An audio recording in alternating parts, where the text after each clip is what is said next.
Dear students, इस video में हम बात करेंगे डिस्टिंक्शन की। डिस्टिंक्शन भी किन में?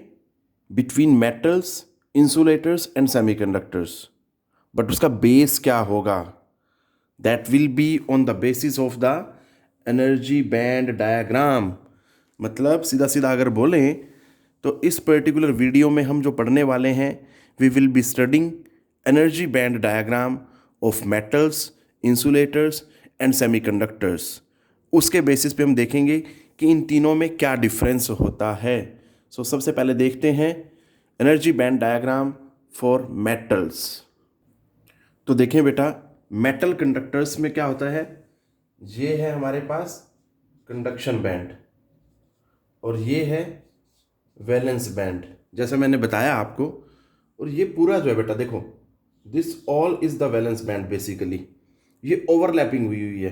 ठीक है, मैं इसको ऐसे भी दिखा सकता हूं कि ये सारा जो है, this all is the valence band. तो अब आप देखें, यहां पे मेटल कंडक्टर्स के केस में एनर्जी बैंड नहीं है। इसी चीज को दो तरीकों से बोला जा सकता है बेटा। या तो हम ये बोलें कि there is overlapping between conduction band and valence band. ये वाला पोर्शन जो है ओवरलैप्ड है, दिस वन। क्लियर है? या मैं सीधा सीधा ये बोल सकता हूं कि जो कंडक्शन बैंड होता है वो पार्शियली फिल्ड होता है। अगर मैं देखूं तो ये मैं बना सकता हूं, दिस, ये एक ही बैंड बनाया बेटा मैंने। This complete is the conduction band. Clear है? ये पार्शियली फिल्ड होता है, ऐसे भी बोला जा सकता है। तो दोनों तरीकों से इसको मैं बोल सकता हूं। बस ध्यान क्या देना है इसमें कि जो एनर्जी बैंड गैप है वो नहीं होता। या सीधा सीधा बोला जाए कि value of energy band gap in case of conductors या metal conductors is 0 electron volt. अब बात करते हैं इंसुलेटर्स की बेटा। उसके लिए एनर्जी बैंड डायग्राम कैसा आता है, देखो। इंसुलेटर्स के केस में देखें बेटा, हमें पता है बैंड तो तीनों ही आएंगे, चाहे मटेरियल कोई भी हो। ठीक है, जैसे ये वैलेंस बैंड है, ये कंडक्शन बैंड है, बट मैंने यहाँ लिखा फील्ड वैलेंस बैंड। क्लियर है? देखो बेटा, इंसुलेटर्स क्या होते हैं? जिनका आउटर मोस्ट शेल जो है पूरी तरह से भरा होता है। और मैंने आपको एक वीडियो में बताया था वैलेंस बैंड, कंडक्शन बैंड और एनर्जी बैंड गैप में, जिसमें डिफरेंस डिस्कस किया गया था। अब उसी में ही मैं बताना चाह रहा हूँ, उसमें मैंने आपको वहाँ भी बताया था, यहाँ भी बता रहा हूँ दोबारा, कि बेटा अगर वैलेंस बैंड में इलेक्ट्रॉन है और आपने इलेक्ट्रिक फील्ड अप्लाई किया, तो इलेक्ट्रॉन्स जो हैं they are not able to gain energy from that external electric field, और वो कोई कंट्रीब्यूशन नहीं करते टू द इलेक्ट्रिक करंट बेटा। क्यों? क्योंकि वो वैलेंस बैंड में है। हमें अगर कंडक्शन करानी है तो इलेक्ट्रॉन्स को इस कंडक्शन बैंड में होना चाहिए।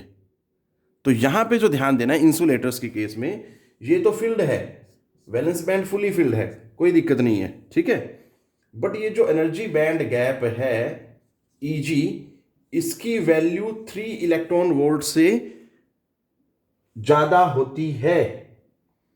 ठीक है बेटा, ये एनर्जी गैप इतना ज़्यादा है कि आप अगर इलेक्ट्रिक फील्ड अप्लाई भी करेंगे तो electrons are not capable to jump this energy band gap and move to the conduction band. और जब तक यहां आएंगे नहीं इलेक्ट्रॉन, तो बेटा कंडक्शन तो नहीं हो सकती। ठीक है बेटा, ये चीज़ ध्यान देनी है। इसी वजह से जो इंसुलेटर्स होते हैं वो कंडक्ट नहीं करते हैं। सिंपल सा ध्यान देना है, जो बैंड गैप है उसकी जो वैल्यू है इन केस ऑफ इंसुलेटर्स, ये क्राइटेरिया बना दिया गया कि भैया वो उसकी वैल्यू क्या होगी, 3 इलेक्ट्रॉन वोल्ट से ज़्यादा होगी।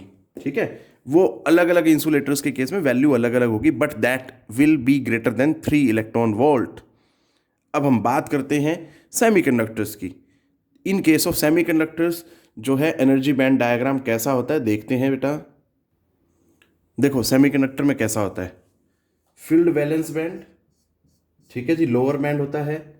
ये अपर बैंड है कंडक्शन बैंड, ये एम्प्टी है बेटा। ठीक है, तो फिर डिफरेंस क्या है? अगर इस चीज़ को देखें तो सेमीकंडक्टर और इंसुलेटर्स का जो एनर्जी बैंड डायग्राम है वो सेम लगता है बिल्कुल, but what is the difference? That energy band gap जो होता है that is less than 3 electron volt. ये ध्यान देना है बेटा कि सेमीकंडक्टर्स के केस में यही बैंड गैप जो है, एनर्जी बैंड गैप, उसकी वैल्यू जो हो जाती है 3 इलेक्ट्रॉन वोल्ट से कम हो जाती है। अब जरा ये देखें, ये एक तरह से जो डायग्राम बना हुआ है 0 केल्विन का है, ठीक है। हमने सेमीकंडक्टर की डेफिनेशन में पढ़ा है कि 0 केल्विन में वो कंडक्ट नहीं करते हैं, ठीक है, इंसुलेटर की तरह बिहेव करते हैं, तो ये बिल्कुल वैसा बना हुआ है, ठीक है। बट जब मैं उनको रूम टेम्परेचर पे ले आता हूँ तो इलेक्ट्रॉन्स की जो थर्मल एनर्जी है वो बढ़ जाती है, जिसकी वजह से वो इस बैंड गैप को क्रॉस करके कंडक्शन बैंड में आ जाते हैं। और इलेक्ट्रॉन्स का कंडक्शन बैंड में आना मतलब कंडक्शन से रिलेटेड है वो। अब वो कंडक्ट करेंगे और हमें इलेक्ट्रिक करंट मिलेगा सर्किट में। क्लियर है? ये बात ध्यान देनी है बस कि एनर्जी बैंड गैप की जो वैल्यू होगी इन case of semiconductors that will be always less than 3 electron volt. अगर मैं बात करूं अलग अलग से, अगर मैं यही मानता हूं कि ये जर्मेनियम का सेमीकंडक्टर है, और तो जर्मेनियम के केस में जो जर्मेनियम के केस में वैल्यू होती है एनर्जी बैंड गैप की, that is 0.72 electron volt. In the same way for silicon energy band gap की जो वैल्यू होती है वो होती है 1.1 इलेक्ट्रॉन वोल्ट। क्लियर है? बट आप दोनों को चेक कर सकते हैं, दोनों ही वैल्यूज क्या हैं? Less than 3 electron volt. Clear है बेटा? ये चीज याद रखनी है आपने। अब इसको मैं आपको ऑलरेडी बता चुका हूं सारी चीजें कि भैया अगर 0 केल्विन पे देखेंगे नो कंडक्शन, ठीक है। बट जैसे ही मैं इसको रूम टेम्परेचर पे लेके आता हूं तो इलेक्ट्रॉन्स जो हैं वैलेंस बैंड से बॉन्ड टूटने के बाद एनर्जी बैंड गैप को क्रॉस करते हुए they will be moving to the conduction band बेटा, ठीक है। क्योंकि जैसे हम टेम्परेचर बढ़ाते हैं तो थर्मल एनर्जी उनकी बढ़ जाती है इलेक्ट्रॉन्स की। इस तरह से आपने ध्यान रखना है। और ये मैं बात पहले भी बता चुका हूँ एक वीडियो में।